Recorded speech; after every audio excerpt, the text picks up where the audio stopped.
And we are live. So it's been a bit of I was going to say off week, but maybe weird week is a better way to put it.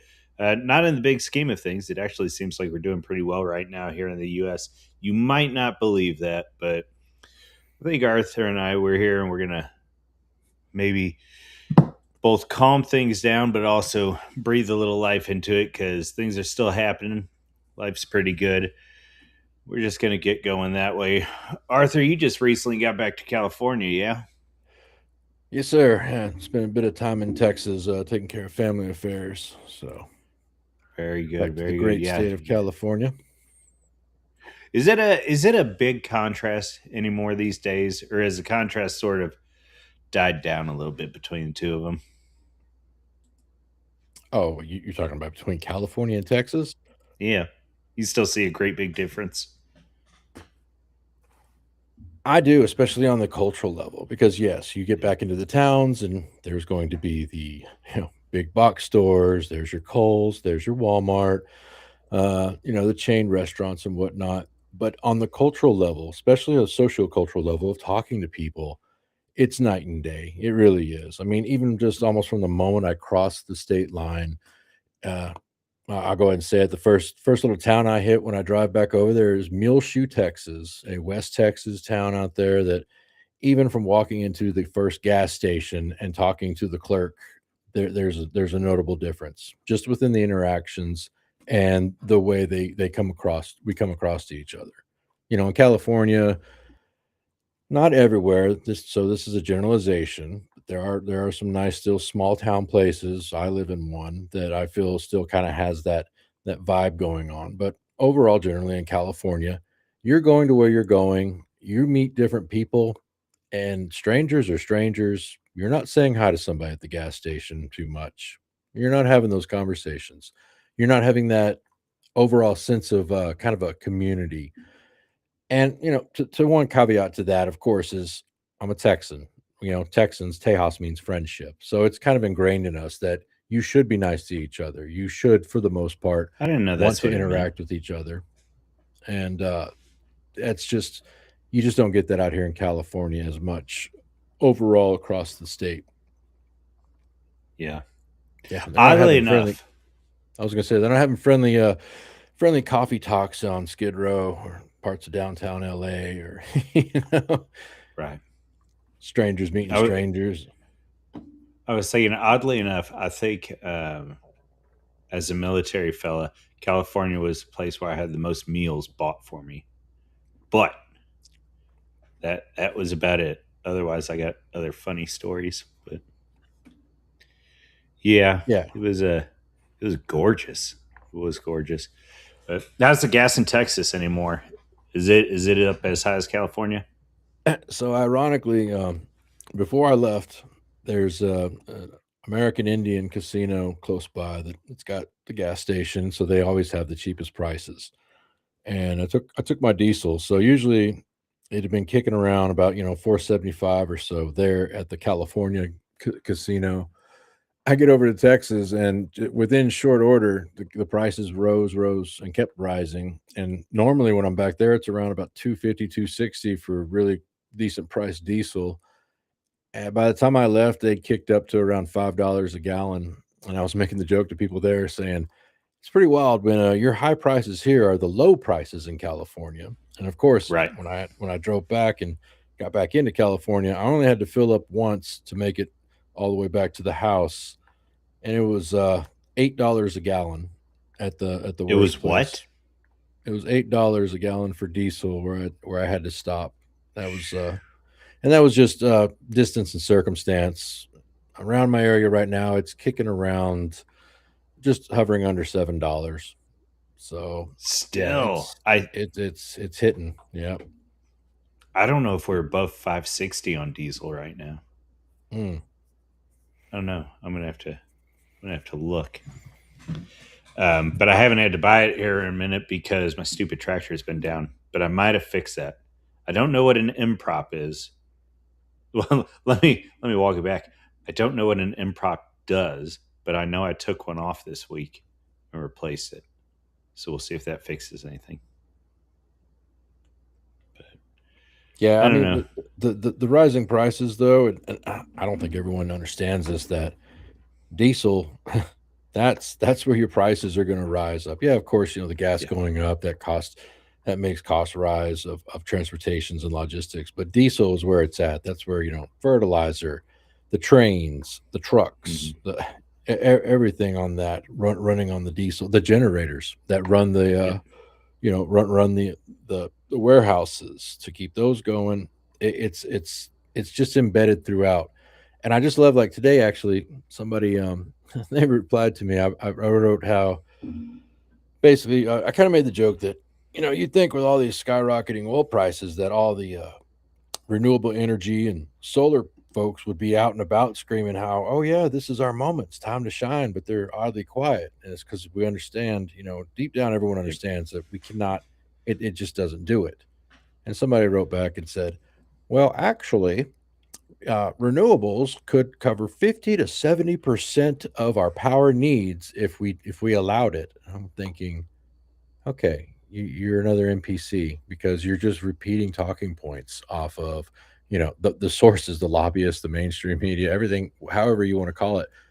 That's a pie in the sky dream. That's a myth. You can't just switch everything to solar, renewables, everything. Yeah. 50 to 70% of our energy needs. That's just insane. What people still believe. Well, here's a funny one for you too, uh, and you can call me conspiracy theorist on this. Uh, so as all this stuff is going on over in the Mid East right now, I'm pretty convinced here within the next 10 to 15 years, there's going to be a big, big, big. Not that it's ever quit, but there's going to be a renewed emphasis on ethanol and biofuels. And reason being, I think they're going to push it from multiple sides, and it's going to be that the transportation of corn and of bioproducts is getting more expensive overseas, and what that means if we don't do anything, our farmers are dying. They're not going to be able to do anything. Do we really want to kill the industry? And so we have this excess, and if we do this, it's going to be cheaper for us in the long run. And blah blah blah. Um, I think that's coming within the next decade. A renewed emphasis on biofuels, particularly ethanol, but various uh, post food uses of American grains. Well, and of course, they'll also be doing the push of this will please, Mother Gaia. This will help Earth Yeah, somehow by pulling more resources from her, just not the oil this time around. right. Yeah, I don't know. It's a conundrum to me because don't misunderstand. Yes, there is a place for renewables and solar and everything else. It has its role to play. It has its There's no niche. place for solar.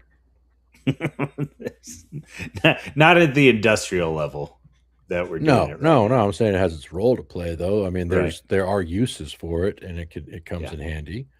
Like I told you on some of those devices that I had to install, they're all solar powered, which is Yeah. great. Means I don't have to, run wires anywhere. So they Mhm. charge up in the day and they can still work at night and whatnot. But you're not going to see, of course, just entire cities and civilizations running off of solar anytime soon whatsoever. It does a But great of course, job at drying your clothes.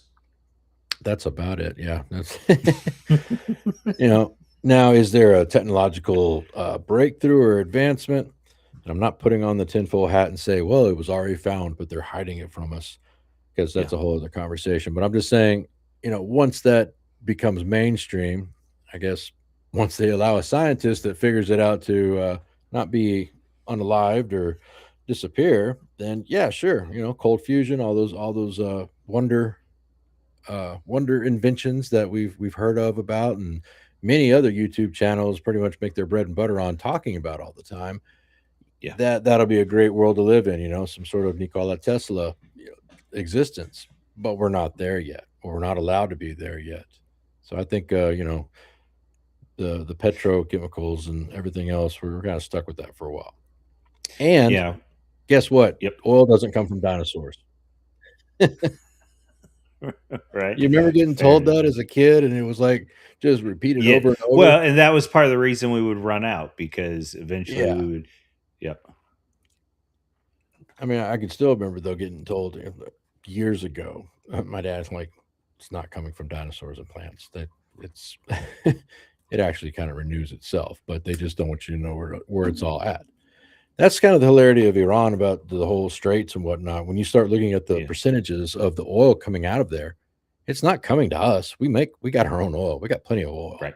but it runs the price of it runs off of petrodollar, the global market price, and so we're kind of caught in the wake of that as everyone else is. Well, do you buy into the Iran, whatever we want to call it? I nearly called it the Iran War, but whatever combat, whatever kinetic action is taking place over in Iran, do you buy it at all that it's just a screen for to deny energy distribution and energy channels to China in particular? So I do actually a little bit on that because, or at least as a factor involved, as you look at the percentages of that oil that comes out of there, where it's going to not only to China but to Europe as well, and this push away from us trying to kind of somewhat decouple from NATO and from basically Europe in itself. It feels like so that theory of mind is not as far fetched as many think. I can still see that as another plausible idea on there. But just the messaging on this and the whole affair, and I did a whole stream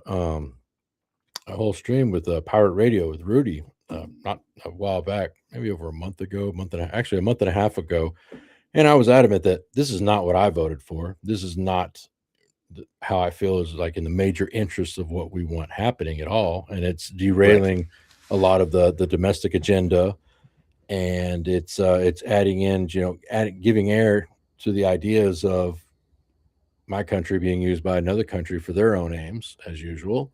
And so, Well, and so I think the only potential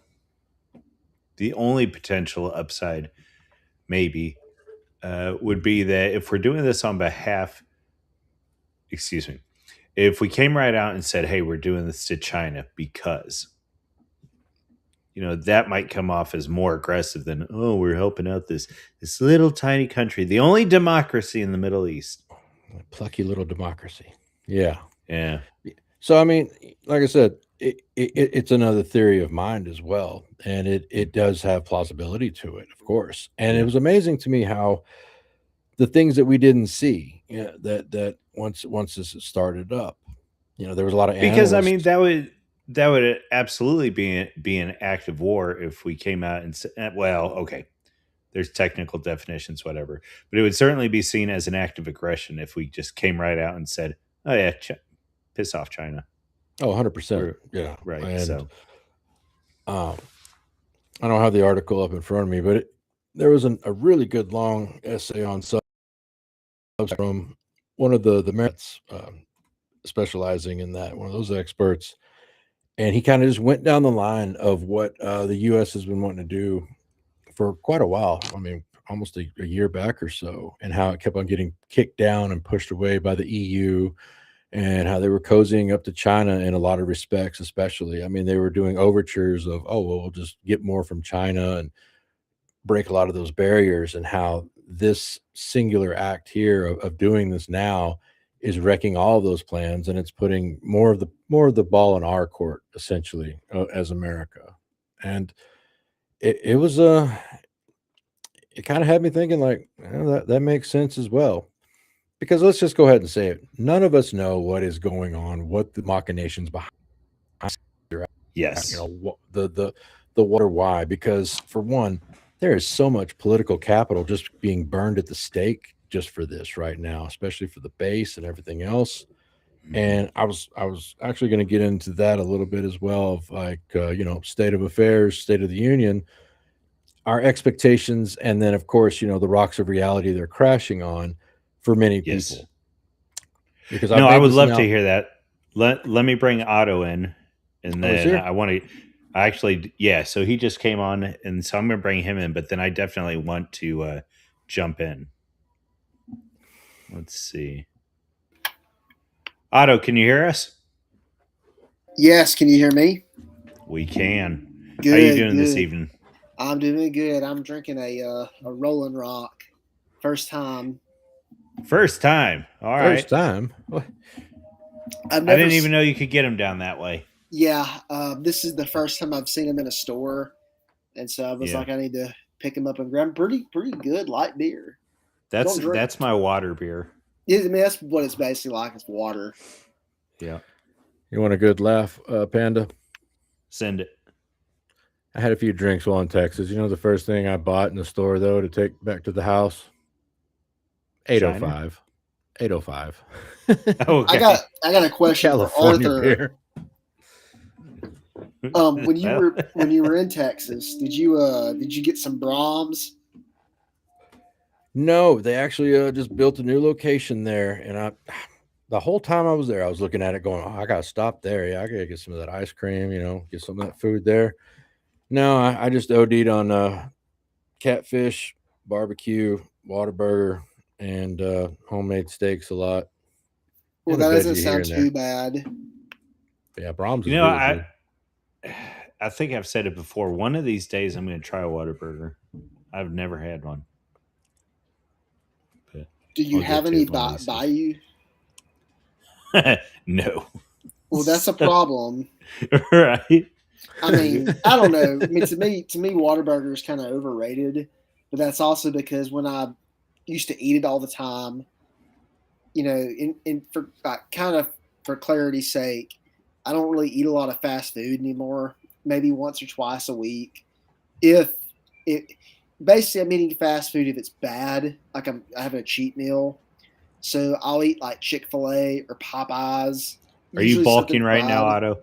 I'm always on a bulk. I eat as much as You're I always can. on. I eat as much as I can unless it's like unhealthy. But I mean, like today, Yeah. I ate 2 donuts, which is a rarity For shame. for shame. 2 donuts and a beer. That's I'm leaving the stream. That's it. 2 donuts. Shame on you. Right. she. Man, I'll tell you what, Sounds like you're apple not on a bulk. fritters. You're on a seafood diet. See everything. See the food. Need it. Amen. Man. Amen. Except bugs. I've been seeing a lot of bugs lately, and I'm not eating them. Well, I that's wonder if good. it'd be probably be hard to bulk with shrimp. But man, I could like sit down and eat You, a popcorn bowl of shrimp. I so I'm under the impression shrimp has a high protein intake. Let me look that up real quick. All right. Well, before we go too far down this road, I'll spin you up on what we've been doing. We were talking a little bit about Texas, and then we it was easy to make the jump into diesel and oil and the petrodollar, which of course led to Iran and what's currently going on. So, do you have a 30-second version of what you think is going on right now with Iran, Otto? Um, well, the last thing I know is that we have basically did a Julius Caesar at Alesia to the Strait of Hormuz, where we blockaded their blockade, and that there's some kind of peace talks going on. It seems that the Tehran government, Iran, that they basically kind of sort of it seems like anytime we come out and say something about it, they kind of say that no, it's not going like that, which is Yeah. maybe not good, but at the same time, we say, kind of blatantly rude things like we own the situation and we're telling them what to So, do. And it's just kind of like, yeah. one side might be kind of claiming sort of like lies, like we didn't say that, we didn't talk about that. And the other side Well, is just kind of being rude. so this is actually a perfect segue into Arthur. He was about to jump into how much political capital is being burnt right now, and what is even the feeling behind this. So, Arthur, if you sort of want to lay out your plan, how you've been connecting the dots, and what you think's maybe occurring, or at least why it's worth the risk that they're taking right now. Yeah. So my big thing on this is how we had our expectations, but then there's also realities. And I've made this analogy before that when, Trump got reelected, I'm glad he got reelected in 24. I mean, I would not want Kamala Harris in right now, of course. But I think too many on our side, and especially, this is not meant to be derogatory. These are just the labels, but a lot of your kind of MAGA normies and whatnot, they kind of took this as, all right, well, our guy got in there. We won. And you're thinking, no, guys, look at this as a football team. Okay, you got a new head Keep coach. pushing. You have a new head coach, but it all matters about the players on the field, of the same players. And I'm thinking of the players as, you still have the same GOP, irregardless. And I've derogatorily called the GOP grifting off of patriotism. That's what it stands for, because these are the same snakes in the grass, the same ones who, play the loyal opposition, or beautiful losers, as Sam Francis used to say. So they kind of saw this team get kind of built up and come through, and it's like, no, him getting in, that bought us more time. That just means it's halftime in this game or whatever. You got more time to go to the concession stand, figuratively, and at least try to build things up, because I'm still a big believer in things get built up locally, not nationally. That's a whole different world there.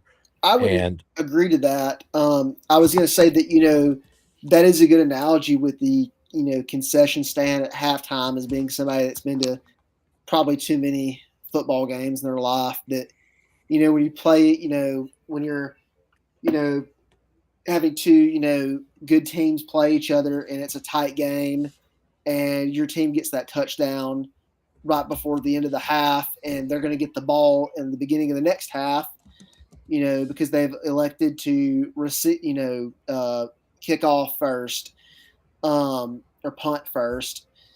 It's kind of a good analogy to think that, because I've been there, many a times, a tight game, you get that, extra, little victory right at the end of halftime, and you get to go pee or whatever. Just thought it was a good analogy. No, exactly. You're exactly right, Otto. I was going to kind of continue on with the analogy of the big thing to think about is how this lost momentum that a lot can see. It didn't start with Iran.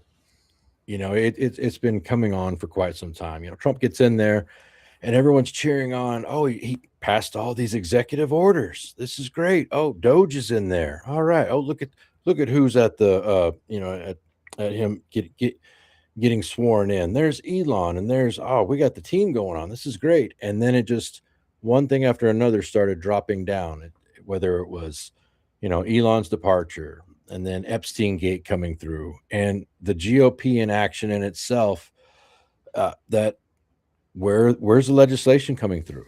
The greatest example is Spanberger getting there in Virginia, and then all the other crazies getting in there.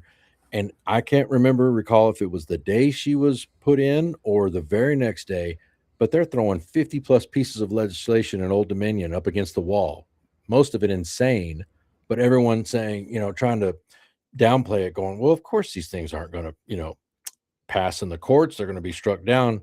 It's like, that's not the point. Look at that side of the team. You can make fun of those guys, those Democrats. You can call them theater kids, but guess what those theater kids do? They hit their marks and they say their lines. They're throwing all this through there because enough of that stuff's going to get through. What is the GOP doing? Where is this legislation? And it just went on from there. We had the Epic Hammer last summer, and that seemed to go off fairly well, actually. And everyone who was kind of a little bit concerned was considered, oh, you're panicking and you're just crashing out. And it's like, no, we just we've seen this movie before, and it looks like the beginning of this next movie is starting like the other one did, and it didn't. And so it was like, okay, well, this is a good stroke of genius. They started talking about the SAVE Act of actually having to show an ID to show that you're an American voting in an American election. That gets pushed to the wayside. Now you have GOP candidates putting out their ads in Spanish and promising amnesty. So that's gone now. And okay, boom, we get Venezuela. All right, got Maduro. Okay, fine, great. This is awesome. Yes, the Monroe Doctrine. Yes, this is our sphere of influence. All right. And then this hits again. And of course, it's making diesel go up, gas go up, prices go up. What is a midterm running off of? It's going to run off of economics. And it was already of the dark even hold on to the House, but now the Senate's even in question. And so you start asking yourself, what is going on here? Because it's just a lot of inaction. I mean, you have Trump making these posts now that are, quite frankly, just you can't understand this. Like he put one out Right. the other day of, thank goodness, thank you, Iran, for not executing the 4 or 5 Iranian female protesters or something. That's great. And I even made a post on that. I was like, well, good for them. What again exactly does this have? Will this do for prices for young people, for gas, utilities, food, housing, mass immigration? I So mean, Well, I was gonna you said butt it in with earlier. that. You said it earlier, Arthur. You said, we're burning capital, and then doggone it. Otto, you doggone messed me up. I lost my track. That's Well, all I'm sorry. I was gonna say something, and I took a swig, and then it was I was kind of hoping to get to say something about that. Like why I said I'm gonna say something, and the floor was right. given to me, and I just like didn't say anything. Yeah, no worries. Uh, so I guess my question would be why? Obviously, we're shooting into the dark, and we had talked about this earlier. Nobody really knows. We can guess all we want, but this stuff is happening behind closed doors, and we deal with what we've got. Can you come up with any good reason, Arthur and Otto, you two, after Arthur jumps on this? Can you come up with any good reason that we are over there helping Israel out in the Middle East and dealing with Iran this way? so, and I said this on the pirate radio with Rudy. It was my theory of mind that a lot of people seem to just kind of have forgotten that Trump did that whirlwind tour of the Middle East last year. He was stopping in, Jordan and Kuwait and Saudi Arabia and Qatar. And there were scenes there where he was, of course, celebrating that, they're going to invest this many billions into America, and they're going to invest this, and this is what's going to happen here. And so one of my theory of minds on that one was that what wasn't said in the back rooms, once again, is pot out on the block there within that region. Obviously, Israel doesn't like them there, but many of the other states there don't like them either. They have supported Is this sort of terrorism working in Yemen. the Sunni Shia divide? Is that what we're talking about a little bit? In a way, but I think it's also that there was some unspoken agreements that Trump gave that we were going to handle that, and it was going to help out the Okay. entire region. But Just from an economic standpoint or whatever. From economics and security, of course, but Right. they could not, as you say, between Sunni Shiite and just that whole other dynamic going on there.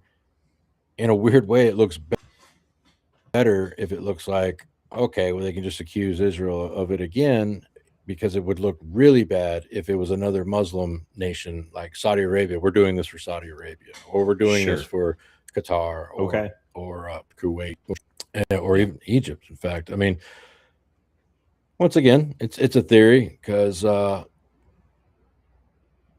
Now, how do we benefit from this though?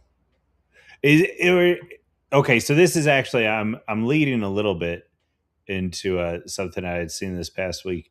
Otto, before I lead completely into that, I mean, do you see us benefiting from anything that Arthur's talking about? Absolutely Helping out? not. Yeah. I don't want to go too off on a tangent, and obviously, I'm not trying to come in and I think me and Arthur will probably agree because it sounds like he has more to say. I do think there was legitimate business deals being made with these other Arab nations. There is a Sunni Shia divide, but we know that there's a greater ethnic issue at play that is not between Islam and Islam. It's between Judaism and Islam. And regardless of what and I hate to even have to really talk about this on somebody else's stream because of the ramifications, but it's becoming more open now that it's pretty clear that the Jewish religion is just as rabid as if you want to call Islam rabid or accuse it of any kind of veracity, that they are of the same caliber, which ethnically makes sense because, lo and behold, Arabs and Jews are both Semitic people. They live in a rough part of the world. If you would ask me theologically, I would say they do not have the Son of God in their heart. And I think that, if you don't have Christ in your heart, you can't legitimately love somebody. And I think those are two people groups that just don't have love for anybody. Okay. That's basically my take. Yes. Fair enough. All right, so I want to bring something up with you guys right now and see what you thought. Now it's something from John Slaughter, and I'm gonna twist his words. So just to be clear, this is not what he said. This is how I'm twisting his statement. But jumps in, and this is a couple days ago. He said, "I think it's time to admit AA was right about the woke being put away." So AA, for the listeners, is academic agent. He is a Welsh fella that, yeah, we'll stick with that. He's a Welsh. Anyways, he's a fella from the UK who does a fair bit of analysis on global events, and he had said back in 24 that Trump was going to win because whoever they is, want to put the woke away. So that's what John's referencing right here, or what Slaughter is. He says, "I think it's time to admit AA was right about the woke being put away. You can't completely put that toothpaste back in the tube, but it's clear that that's what they want to do." So the way in which I'm twisting his words right now and going beyond what he said is, I'm curious if you think that, has this been the plan all along, not to actually get anything accomplished, but just that Trump is the release valve. He's the pressure relief. And so now that he's done whatever it is he's supposed to have done, that they've told him, okay, game is up. Now we're going to shift back into going the speed limit or just a little bit above. Is it as simple as that, or am I overthinking it? I think that assumption, it's going in the right direction, but I have to say I think it's wrong, not because it's a bad idea, but I think it's got some facts wrong, and maybe it's just splitting hairs. The opinion I'm under, and this is kind of just, it's a theory. So now wait, I'm sorry. Go. So you're saying the theory I came up with is wrong, or what Slaughter wrote is wrong? The opinion. It's a theory at the end of the day because we obviously don't know. And what I'm about to say is a theory to me. I think something happened with. I'll just put it this way: with the Epstein stuff, there's some kind of. Excuse me. Hold on a second. Okay, I'm back. Sorry. I think with the Epstein stuff, there's something that has compromised the Trump agency, Trump agenda, or not agenda, but regency. I don't think it's anything that he personally did. I'm of the opinion it might be that he maybe knows some people that did some stuff. And the reason why I say this is, to me, it seemed like last year he kind of played into his, typical, especially Inauguration Day. Well, connect the dots for me right now. Are you saying he's being strong-armed by Israel, and it's as simple as that?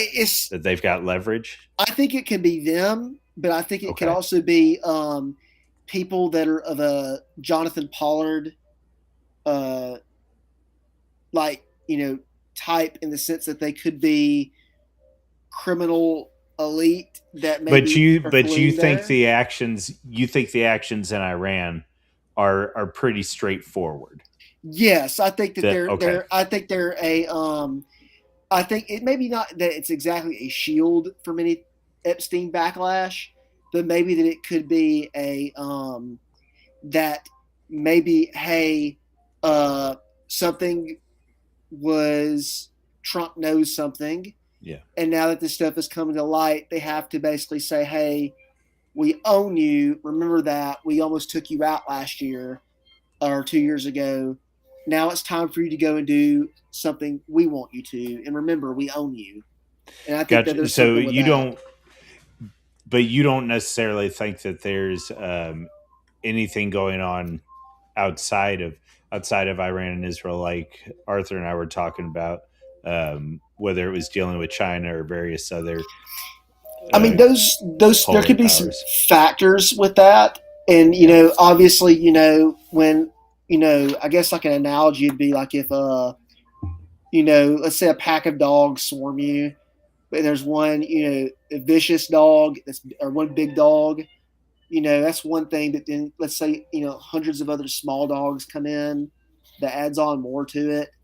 So it could be that hey, when Israel is telling you to do something, it's one thing, and then when you have these other nations that really have, my personal opinion, really have no vested interest to be allies with them.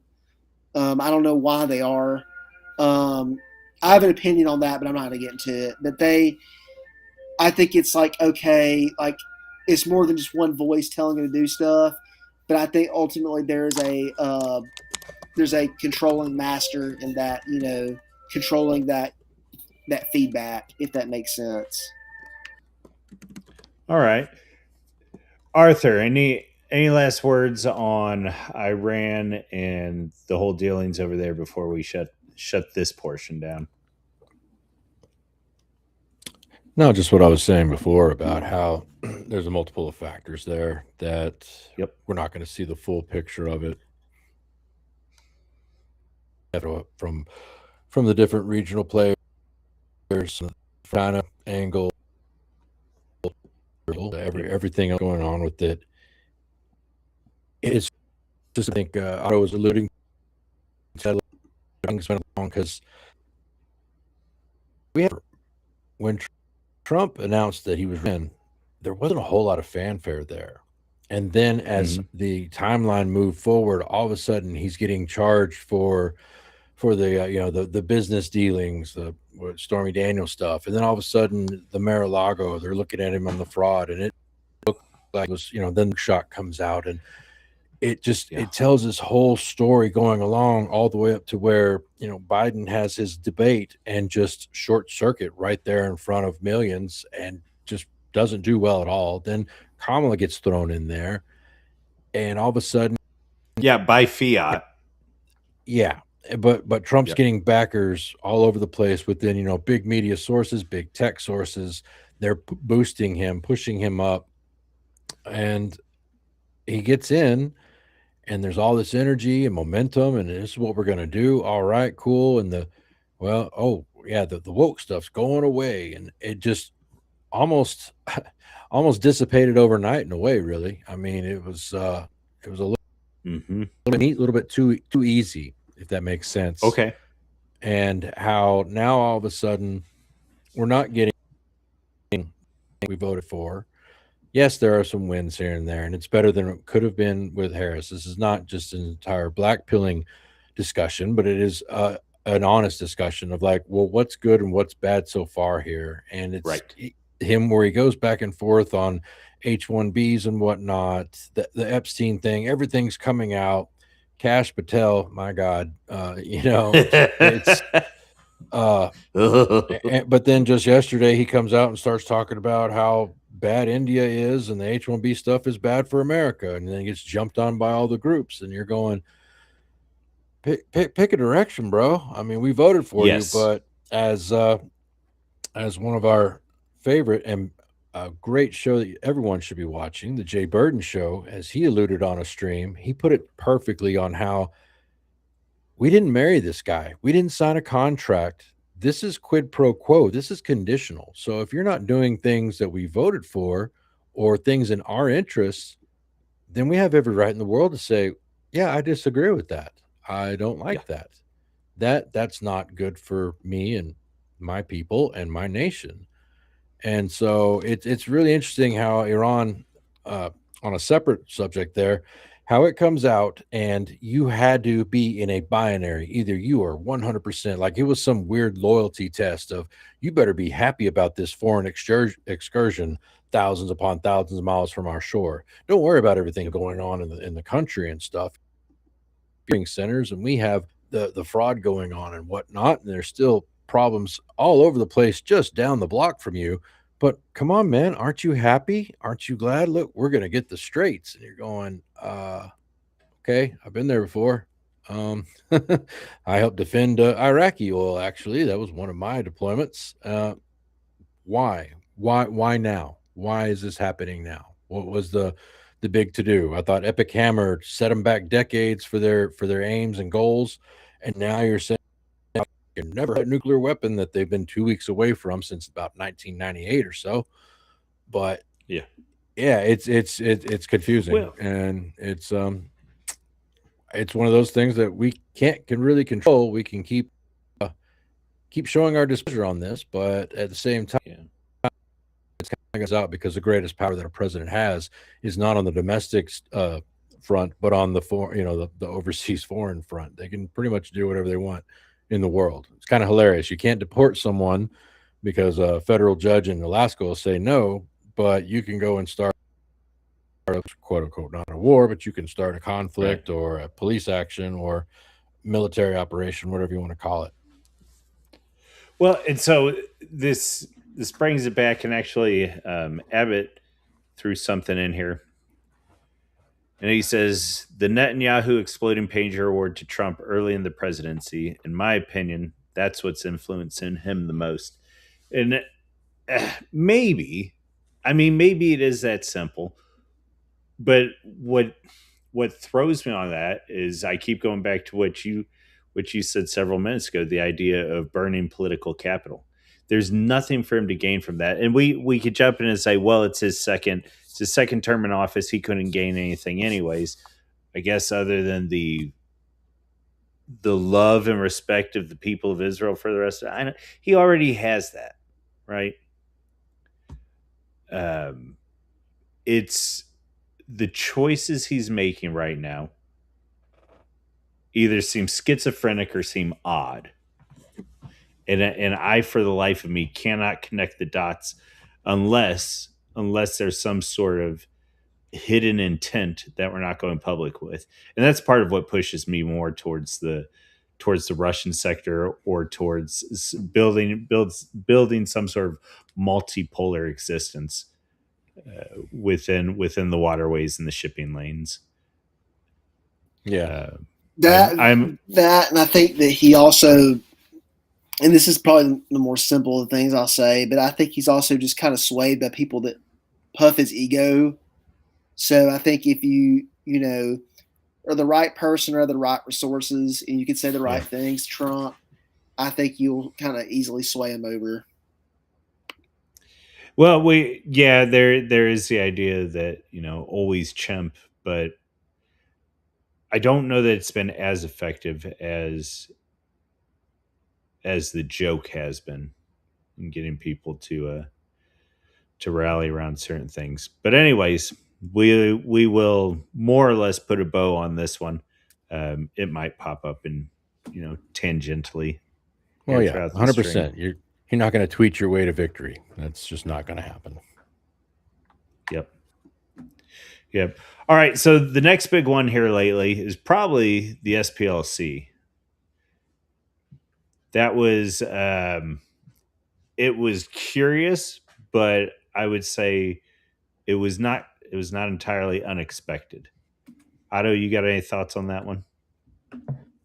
Yes, several actually. This is something that was not a surprise to me, and it was something that I think I'm really just kind of dumbfounded by all these, especially these normie Republican people that come out and act like this is some, you know, brand new evil device of the woke radical few far in between left, whatever bullcrap they say. Um, I think that this is obvious. I mean, this is like elementary stuff that we know that the CIA and other various government groups have been doing shadow work, since the Cold War at the least, probably a little bit before when they didn't even exist. It's kind of a joke, almost like the Fed. It's a joke, like it's a joke in the sense of it's a caricature that we all know, based off of a real thing, and it's just kind of like what you do. Like they did this with Governor Whitmer, like what 4 years ago, where they had a plan to kidnap the governor, and it turned out most of the people on the operation were feds, and they arrested the minority of the people that actually were dumb enough to go through with that plan. In another note too, I wasn't alive for the '90s, but I'm under the impression that there was a lot of kind of fed up with the feds in the '90s, kind of stuff. Waco, Ruby Well, and that was the Ridge. big thing. Janet Reno really pushed stuff to the edge there for a second between Waco, between Ruby Ridge. Oh, what else am I thinking? And that led into Oklahoma City. Yep. The curious thing about Oklahoma City, though, is there are obvious issues with the timeline of events and with the setup of events, in particular the explosives and how the explosives went off. But that's getting into the weeds. But yeah, in the '90s there was very much an issue with the government and seemingly uh, manipulations both of the law and of the not the will of the public, but the perception of the public. Yeah, and I just think that it's kind of like, and this ultimately wasn't like some people will kind of claim, but this was done to, we're actually, punishing the left this time. No, because if you listen to Cash Patel speak about it, I it's don't want to pretty, listen to Cash yeah. Patel. When I always spell his name, I spell it with I think it's spelled with a K, but I always put like an at symbol or something, Mm. and I put like a money marker, a dollar sign, because it's like, like Cash Patel sounds like a rapper name. Anyway, I'll get back to being serious. Instead with Bollywood beats, I think that this is being done more in vein of look at these evil racist Democrats who have always been the problem. It's the same, because like they're saying like, oh, the Ku Klux Klan and all this stuff, and normies really buy that because they think the news automatically is a source of authority and not a private company that can just kind of tweak whatever they want to say.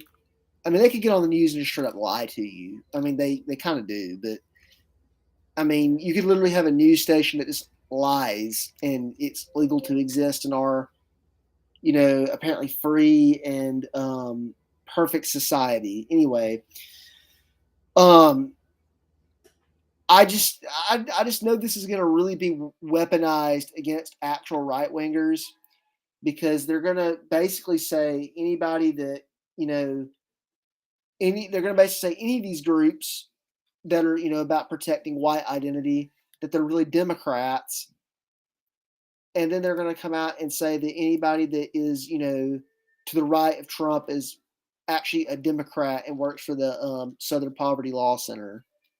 It's going to be something kind of like that comes out of this, I believe.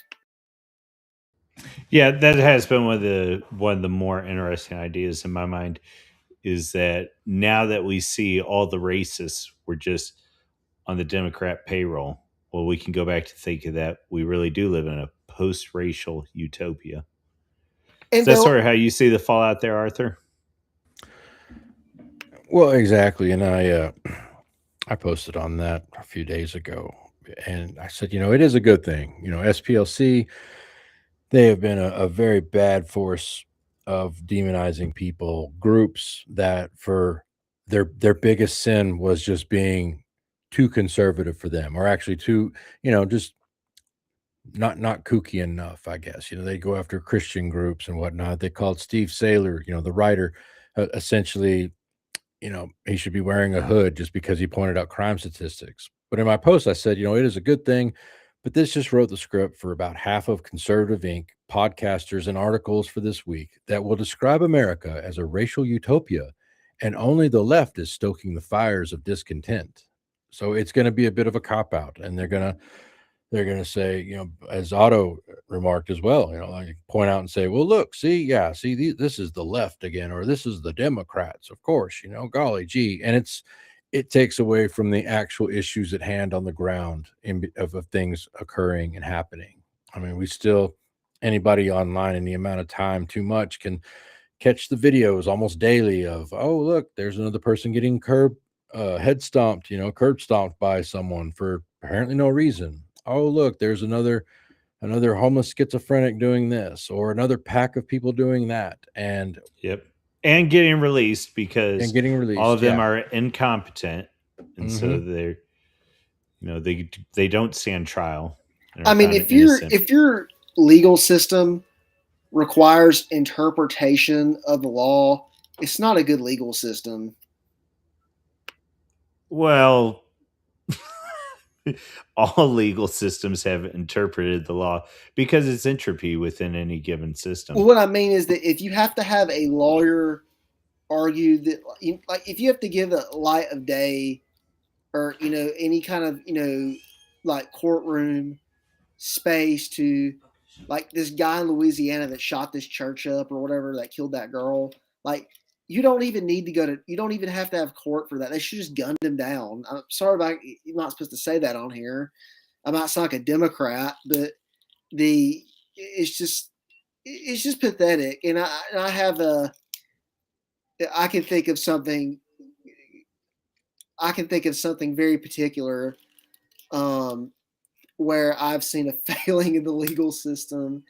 I'll just say they have security cameras for a reason. You think they would speak the truth?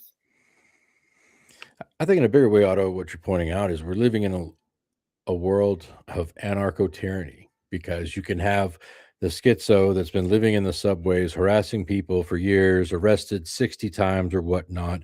And then that one day he pushes somebody onto the tracks and they die. And then everyone sits back and puts their hands up going, how could this have happened? Yet you or I, we get in our car and we're going to the gas station, and whoops, we go, 40 through the 35, and all of a sudden it's not a warning, it's you're getting a ticket. And then, oh, by the way, your tag is out. Oh yeah, I'm waiting on the bureaucracy to send me my tags. I did it online because they were supposed to send it back to me in time, so I'm waiting on my stickers. Yeah, well, you don't have them right now. Well, buddy, don't you have a computer in there and you can see that I am updated? It doesn't work like that. They've got to be visible. So that's another $200 ticket. So meanwhile, you come out of that $300 to $400 less out of your pocket to live as a quote unquote law-abiding citizen, while meanwhile they allow the entire country to just be an open air insane asylum for so many degenerates. Yes. And there was a way that fixed this for hundreds of years. A way that fixed this is you got rid of your criminals. Will Tanner has written extensively on this, on how, why do you think that we got to this point, is because we got rid of criminals. That's what the gallows were for. That's what the firing squads, everything. It was like you just took it out and got rid of it because these were people that couldn't be in society. Doesn't mean you had to be bloodthirsty about it. It was just rabid dogs are not allowed to play out in the front. They're taken out. I will say this. I was in a major American city very recently, and I accidentally got off on the wrong road and went right into downtown. And I basically pulled up on a homeless powwow. And I don't want to, say these people are criminals just because they're like drug addict, homeless, and black. But I mean, well, 2 out of the 3 of those are illegal. Okay. Vagrancy and drug. Yes. I mean, what I mean. I don't want to say because you're like black, homeless, and like, have a fent addiction or doing the fent bent. Again, 2 out of 3. I'm trying to say that they're not like, like school shooter, mass murder types, but Not yet. Yeah. not yet. Right. But I was gonna say that it is I kind of thought about that. Like these people give all these excuses about how they can't. I'm gonna sound like a boomer, but they have all these excuses about they can't work, and it's like you can literally walk to a downtown like McDonald's and start flipping burgers. But once again, that's not what they want to do, because that's another myth of our homeless populations that, well, there's just people on hit hard times. Come on, everybody's been hit a rough patch there, and it's like, yeah, hit a lot of rough patches in life, but I didn't end up homeless. I didn't walk, drug addicted, and having a powwow around a fire and passing around a jug and harassing any innocent people walking just by for just cause. They have serious mental issues, and there was a reason why we had state asylums, mental hospitals, why we paid the price, in our money to keep those people away from the public, because they were a minority of the population, but they weren't supposed to have more rights than the majority.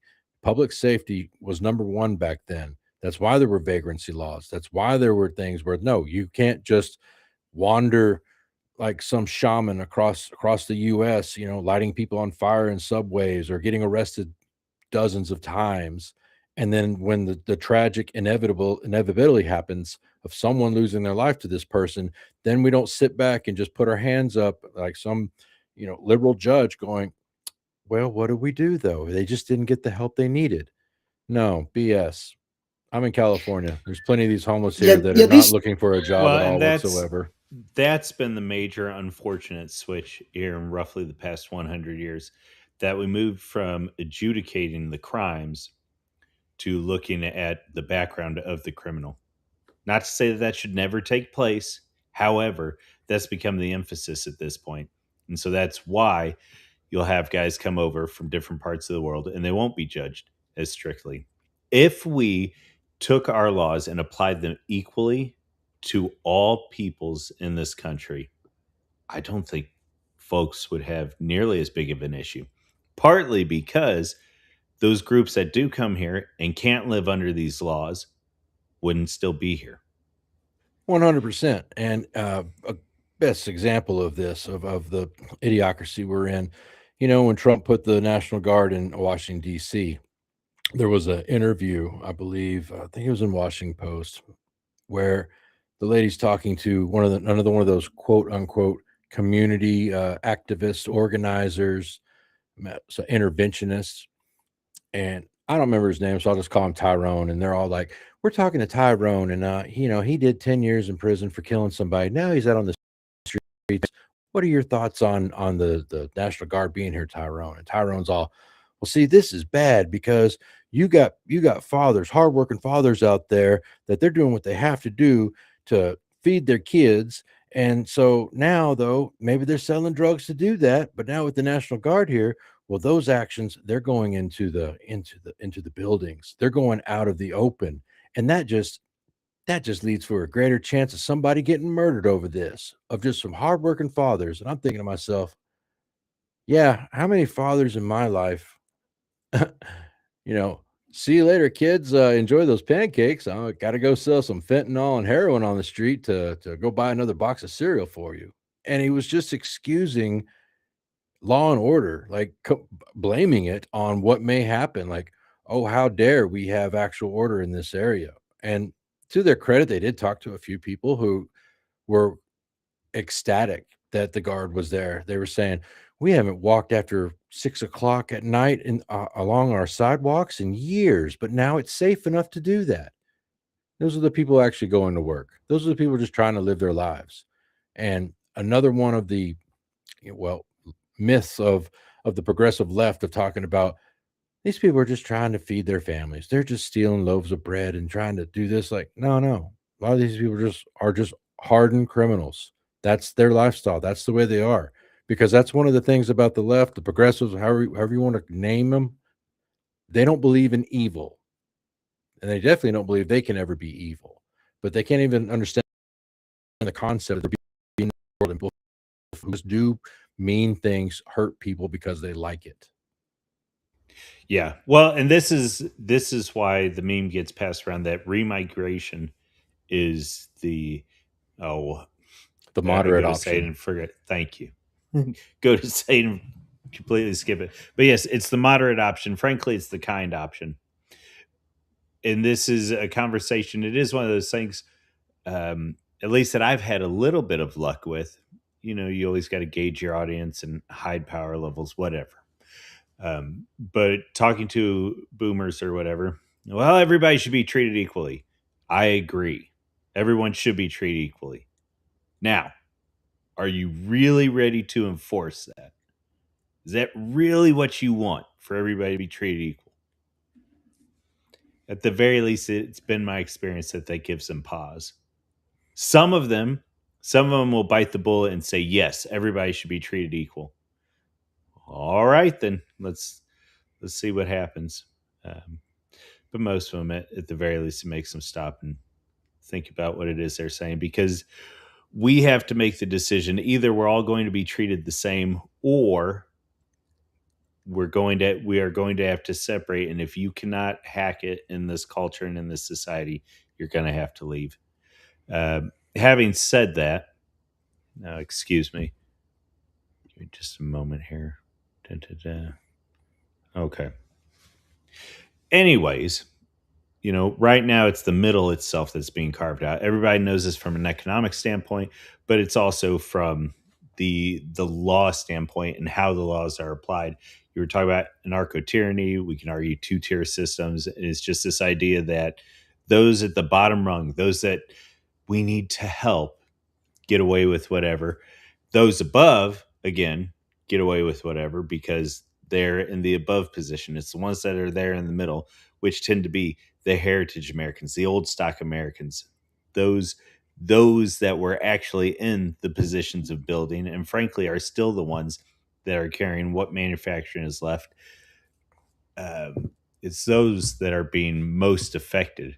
And we see that this past week with that poor old Green Beret who said, you know what? I think I could earn a little bit of money on this one. So, Otto, you got any thoughts on that whole situation? Oh, he might be. Well, I was gonna say that sorry, I was trying You're to good. unmute my mic. I was gonna say that yeah, um, I think you do have to treat people differently based off. Well, I think you're saying the same thing when you say, "Are we ready to treat people equally?" Or we're saying that we're going to treat people differently because ultimately you have to have it's really the Yeah, same so thing. for let me walk that back just a little bit and be a little bit more precise in my words, so I don't get people wrapped around the egalitarian ideas. When I say treat people equally, I mean that the law needs to be applied the same regardless of people group you're coming from, regardless of culture. Potentially there are some issues related to age that we can apply, but outside of that, you should not be able to take one group of American citizens and apply the law differently to another group of American citizens. And that's the If thing you that are doing that, then they are not both operating under the same citizenship parameters, and that needs to be changed.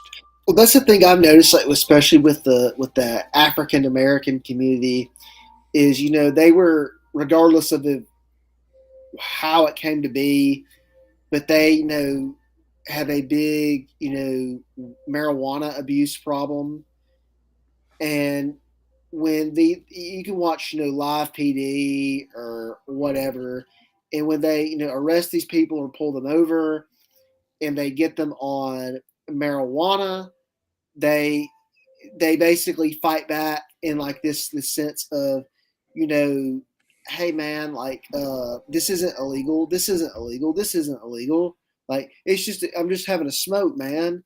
And it's like they have no conceptualization that they don't factor in that it you know that their community might do things that are not legal, that are not allowed in this country. And that's a thing that people are going to have to kind of get over or get out about, is that we have laws, we have modes of operation. If you don't like that, you can get the fuck out. And it's I mean, it really pisses me off because I like, and I think part of it might be like some. You'll love this when I say this, Panda. Some German in me, but there are rules for a reason, and you follow the rules. And I'm going to say a qualifier here. I know plenty of white people that smoke pot, and they play off these dumb excuses of like, oh, it helps me, it's good for my health, it's whatever. Okay, that's like an alcoholic saying that getting drunk makes them feel good, and that when they get drunk and drive a car, it makes them feel good. Okay, it might make them feel good, but that doesn't mean it's going to feel good when they crash into a little girl and kill them. So it's like I get tired of these people making these excuses about that they can basically kind of sort of do these things, and greater society can just go F themselves because they're getting in the way of my personal freedom. It's like, no, like you need to get like flogged for that thinking, and be sent to the military for re-education. Sorry, I'm kind of in a moment. You're fine. You're fine. Arthur, where are you at on all this? Do you think we're at a point where anything can be done? Is it just recognizing the problems and waiting for a solution? How do we deal with the differences per capita and throughout the various individual cultures in the US right now? First, a few thoughts on Otto's favorite rapper, Cash Patel, and what he posted the other day, and specifically to that Green Beret. In his post, he talked about how this involved a U.S. soldier who allegedly took advantage of his position. And that phrasing right there pretty much took everybody to a whole different level, because it's going, okay, so wait a minute.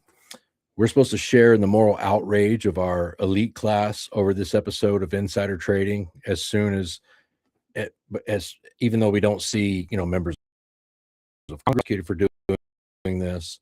We're not seeing people held accountable from the Panama Papers, the Paradise Papers, Pandora Papers, and especially anyone from that special island file.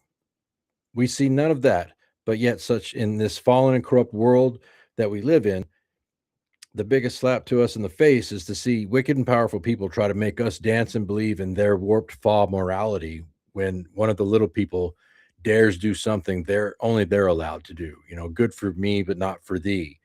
And that kind of ties back to we're not treated equal. And for many of us, the open secret is we constantly live our lives to avoid the consequences of that non-standard being utilized. It dictates where we live. It dictates where we buy homes. It dictates our circles of friends and our circles of where we go in this world. And it can't continue forever. It's like the old meme joke, like, hey, why'd you move here? Oh, we moved here for the good schools. And the guy's giving the big old smile. It's like, you're not here. Yeah, the good schools. That's a great euphemism. You're here for the good schools. And this forcing of mixing all the time and lack of accountability for things, there's going to be a breaking point, and there's going to be very unfortunate side effects to that are going to happen in the shadows, going to happen outside, out of mind, that are going to start dealing with things. And I think, to be so bold, I think we just saw that one gentleman who was found unresponsive and will never wake up again in his jail cell, that had committed that string of crimes. And that's going to be the sad reality, that we're going to get some weird mix of, vigilantism versus people crying about the rule of law. And you're going, what rule of law? We have the kangaroo court rule of law right now, but there is no actual rule of law or standard. Otherwise, you wouldn't have people like James Fields from the protest years back still in prison and getting 419 years for people surrounding his car, and he panics and leaves. and you're calling that, some sort of act of domestic terrorism. It's like, no, it wasn't. He was in fear of his life, and they were crowding around there, and then the fat lady got Right. a heart attack and died. So, it just goes on from there. There's just so many things. Well, shoot, the guy in Georgia who was merely filming the interaction with that Ahmaud Aubrey, he was just Right. filming the stuff, and he went to prison. Like, what did he go to prison for? That's Stalinist. That's a communist action there. You threw somebody in prison just to satiate the mob, just like with the Yeah. cop up in Minnesota. And it's like, Well, and that's how many of these events can you pile onto the scales before it just tips over? There is a tipping point eventually. there is a tipping point, and I think that's part of why it was such a relief when Daniel Penny this past year, I think it was within the past year, regardless, after Trump came into office, he was not convicted. And he was let go because we saw that his actions there in New York weren't they weren't nefarious, they weren't evil, and so the right judgment was given. Had that happened on Biden's watch, yeah, I think it would have gone the opposite way. And so there was a momentum there between that, and then unfortunately with the Charlie Kirk shooting, where we thought that the momentum was there, that changes were going to be made. Perhaps there are things going on in the shadows that we're unaware of, but what's being presented to us is that no, we're slowly but surely declining back into, uh, if it's not outright, if it's not outright narco tyranny, the likes of which we were seeing between 2014 to 2024, it's just a slower version at this point. And so we'll see what becomes of that. We'll see what becomes of the various House bills and the different proposed laws in regards to the state of Israel and anti-Semitism and what you are and are not able to say here in the U.S. But my big thing is 1938 didn't come out of nowhere. I'm not arguing for that. What I'm saying is, by them continue to act stupid and call everything a boogeyman, they are making the tracks and they are greasing those tracks for a 1938 event. That was built on generations of frustration and, frankly, from a German standpoint, feeling as if they had not been heard. And so that is, I believe, unfortunately, where we are headed at this point. And honestly, if that's the way it goes, so be it. I have a friend of mine who said that we want Caesar, but you want to be as far away from Caesar as possible. And I get that, but Mm. I think that we're gonna have to make some sacrifices for the long term good. Yeah. Well, I will say the only solution besides that, it seems to me, would be sort of regional issues. And so Arthur and I covered this. I think it was at the beginning of this year. Maybe it was towards the end of last year. But just the idea that if the U.S. should fall, then it's going to end up being more than a great fall. It's actually going to turn into various super states and regions where sometimes Amazon goes through, sometimes Amazon won't go through ones, but there's going to be different alignments. And so we'll have to see how those alignments I play like out. how your first example of that is Amazon. It's ubiquitous at this point. I mean, that's true. I mean, I guess because I live in a kind of a rural area where people are used to driving around themselves. To me, the idea of like door dashing or Right. doing some kind of thing where they come to you instead of you go to them, to me that just seems like just such a outrage, or I don't know.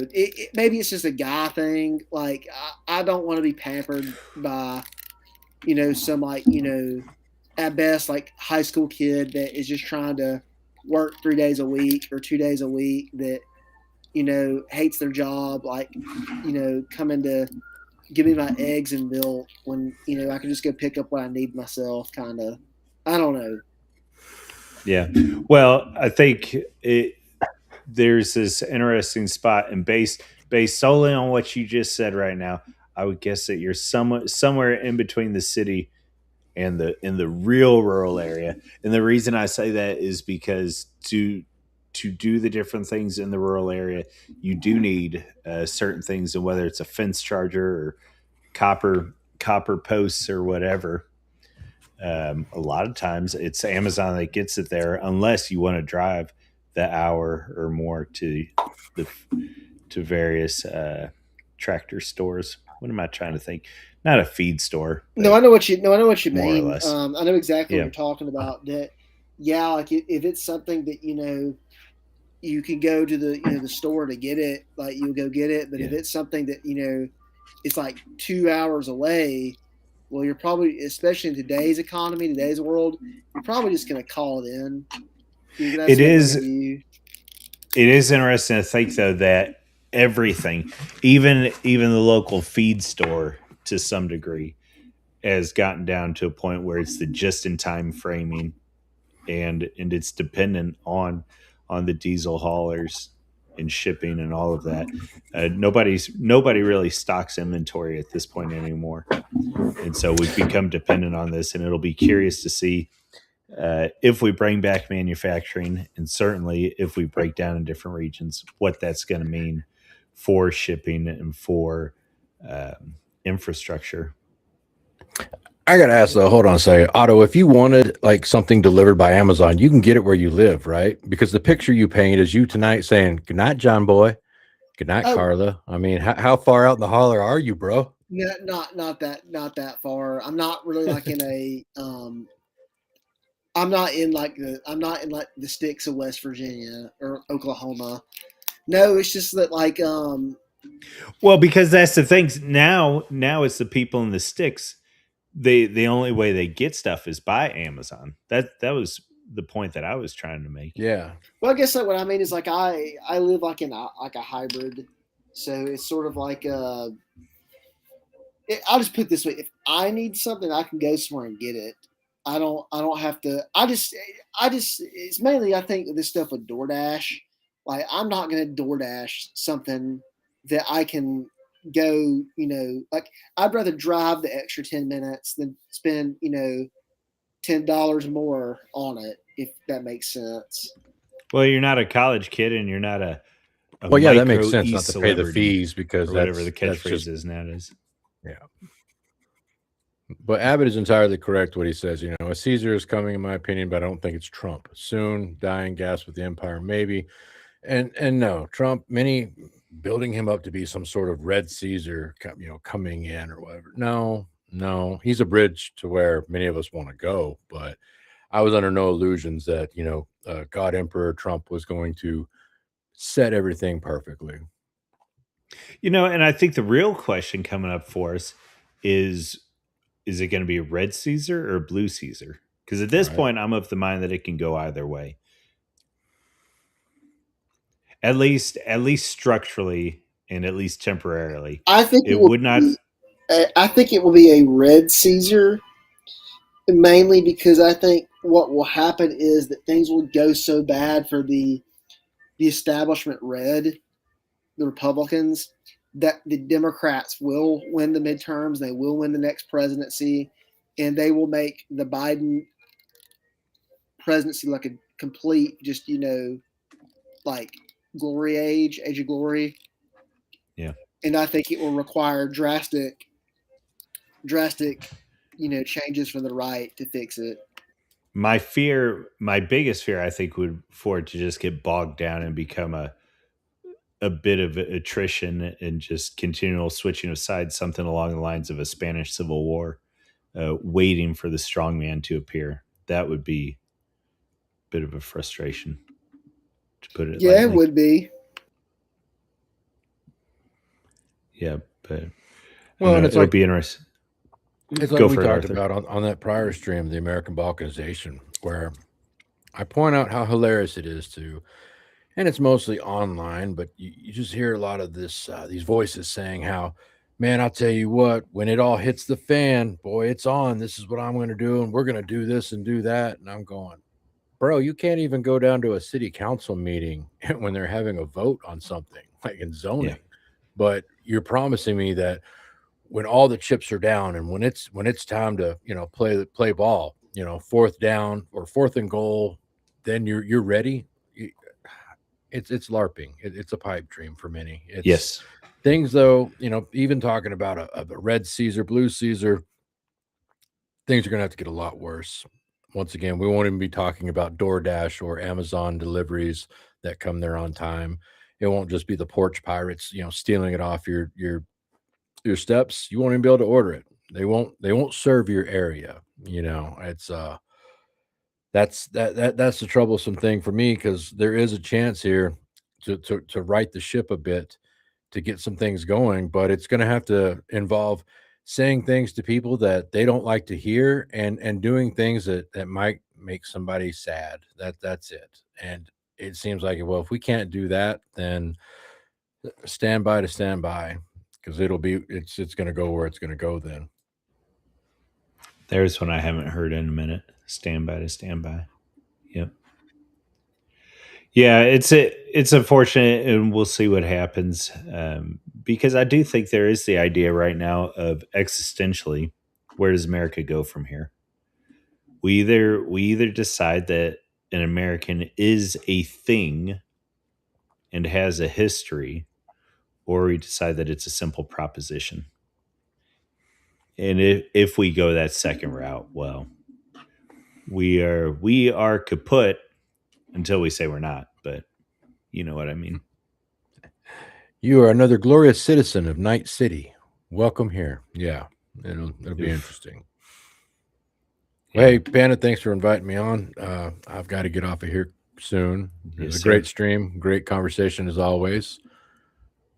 Otto, I hope one day you get that water burger, even if you got to DoorDash it. I don't know how, but I've had Whataburger before. I just think it's okay. I just think it's okay. oh, that's right, that's right. Yeah, I'm just not like the biggest fan of it, just because it's, I don't know, like maybe it's because every time I've ate it, it was like at midnight or after, and it Okay, was just yeah. kind of, I don't know. I'm just not the biggest fan. You're not exactly getting the A team shift. They're making the food either. No, Let's be I'm honest not. here. I'm They don't not. put their No. star, cook on the midnight to 6 a.m. or 8 a.m. Oh, shift. yeah, You know, or same with crystals. yeah, exactly. Arthur, before you take off, I had intended to dig a little bit into victories on this one, and we had some good conversation otherwise. So I think I'm gonna save a bunch of the victories for a different stream. But give us, as black pilled and as dooming as we've been for the past hour-ish, give us something good. What's a reason we still have hope for, and that what, life isn't too bad. Well, I think what's good, at least on the political front and within the cultural war front, is that yes, the Overton window has moved. We are sitting on a stream right now, actually criticizing the actions of a foreign nation that normally you're not even allowed to say anything about and would get kicked you off all of the platforms not that long ago whatsoever. But to actually have smart esoteric conversations about proper critiques, well, you can have that now again. And I know, the naysayer will say, well, that's because they let you, that's just another tool of, I don't care. We're allowed to talk about this right now. So that's a win right there. Another move on the Overton window is the changing attitude of people going, wait a minute, we could actually be a nation composed of people and not just some abstract ideas on some paper. Yeah, yes, you can. Yes. And you can say, we want it this way simply because we live here and that's how we like it. And that is not verbose to point out in polite society. As you said earlier, wandering, talking to the boomers and whatnot, that's probably by and large, sadly, a lost cause generation for most of them. Don't get me wrong. I wrote a whole essay on, boomers destroyed America, but I was very clear in particular on the ones on how this isn't every single one of them. But by and large, there's a big group of that past, you could even say probably past 55 these days, not even the 65 range, that it kind of, bleeds into the Gen X, that they are just happy about what they have right now. They're not interested in planting any trees or maintaining trees for shade for anyone afterwards. And that's their mentality, and that's it. And to come to the understanding of that's where that place, that group is, fine. But it's exciting to talk to so many younger guys, especially within Otto's range and even below, of what they're happy about, what they care about, what they don't care about, and what they see for the future, because those are the generations coming up, and they're wide awake. They see, they notice the double-edged sword of our technology of the internet, that yeah, it can bring us stupid stuff like dancing cats and OnlyFans, but on the other side, it has guys who can become pretty much experts in the knowledge of the writers of before, the history of before. And these pillars of the 20th century that have been holding up all the myths, they're crumbling. They're crumbling fast, very fast.